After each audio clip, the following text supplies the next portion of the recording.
Dolphins will be making their way over to give you a dolphin-style hello. Everyone, feel free to wave back to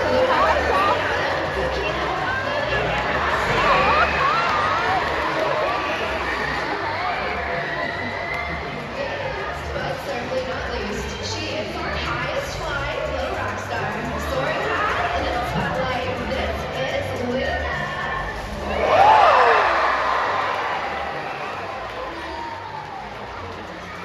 Now that you've been introduced to our dolphins, they will be coming over to your side of the habitat for an up-close and personal look. Now, all of the dolphins you see here today are called common bottlenose dolphins. They get their name from that distinctive ball-neck shape to their nose and head. But did you know that dolphins don't actually have a nose, or even a sense of smell? That part of the body is called the rostrum. At birth, the rostrum has several hair-like whiskers that aid in the nursing process. These hairs, which eventually fall out, are just one of 5 characteristics that classifies a dolphin as a mammal. All mammals give live birth and nurse their young. Mammals are also warm-blooded, with dolphins maintaining an average body temperature of 97.9 degrees Fahrenheit, which is very similar to that of Earth. Now, the fifth and final characteristic that classifies a dolphin as a mammal is the ability to breathe air. But we exactly learned that dolphins don't have a nose. Instead, a dolphin breathes through what is called the blowhole, which is located at the top of their head. In addition to allowing them to breathe, this blowhole also produces all of a dolphin's vocalizations. Each dolphin has a unique vocalization, and when they make them, they sound a little something like this.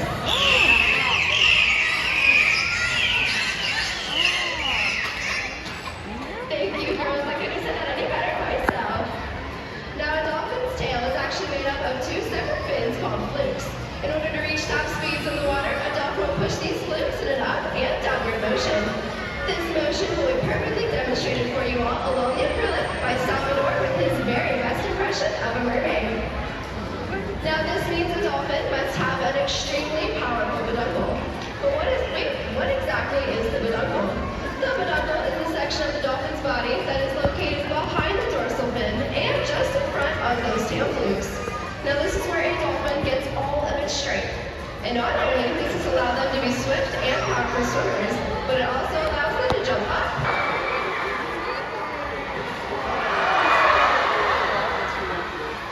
How about another big round of applause for a dolphin?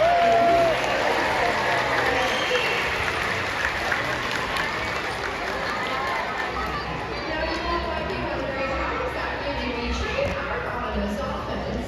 Well, we at Georgia Aquarium use a process known as positive reinforcement. Now, essentially what that means is anytime we ask our dolphins to emit a specific behavior, and they emit that behavior correctly, well, then we get to reward them or reinforce them with things that they really enjoy.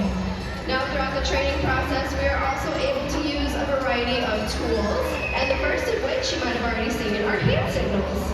We can also use that whistle that communicates to our dolphins, yes, that's exactly what I was looking for, so come back and receive some type of reinforcement. Now, the last tool we are able to use is called a target pole, which trainer Rebecca has out front now. Now, she is joined at the acrylic by Coquina, and if you notice, that target pole indicates to Coquina where to go. Now, when she presses that target pole on the acrylic, Coquina should follow her rostrum. So from here, if we move that target pole in an up and downward motion, Coquina should it looks like a head shake yes. On the other hand, if she were to move that target pole in a side-to-side motion, Coquina should have made it looks like a head shake no. Now we can take this one step further and rotate that target pole 360 degrees in a circle. Coquina should be showing off her very best dance moves. Nice job, Coquina! Alright, y'all, so today we're actually going to be working on a front flip behavior. But before we do the actual front flip behavior, we do like to break it down into successive approximations, or what we like to call baby steps. So the first step in order to train a front flip behavior is we actually need to get our dolphins to do a somersault rotation at the water's surface. So if you notice, when we use the target pole, we will follow, and that's how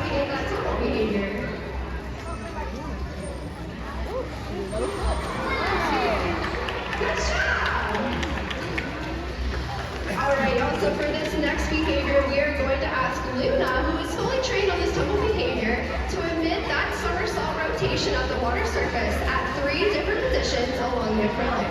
So here's position 1. Position 2. And position 3. Nice job with that.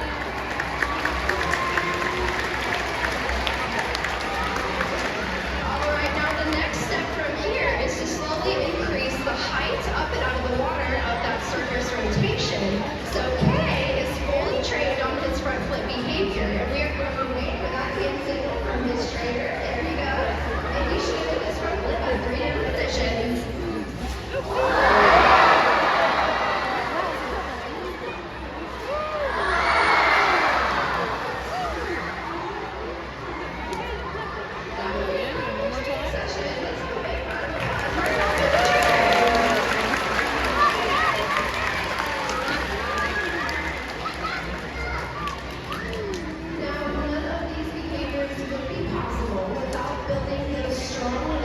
That we have with our dolphins.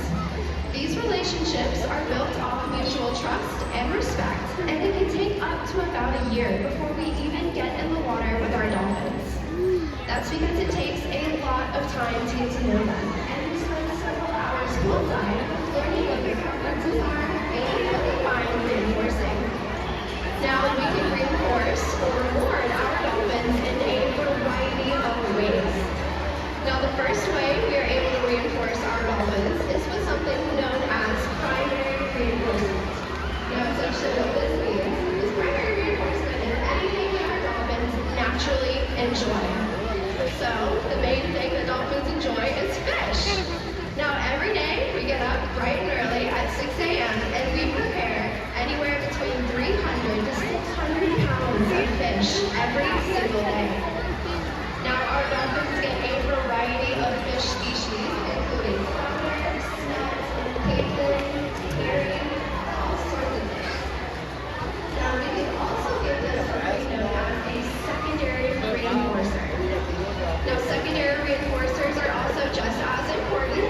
They are things that our dolphins have learned to enjoy. Now secondary reinforcers, we have a variety of examples. We can give them ice cubes, we can give them ice balls, we can also give them sugar-free or flavorless Jell-O or gelatin, and we can also give them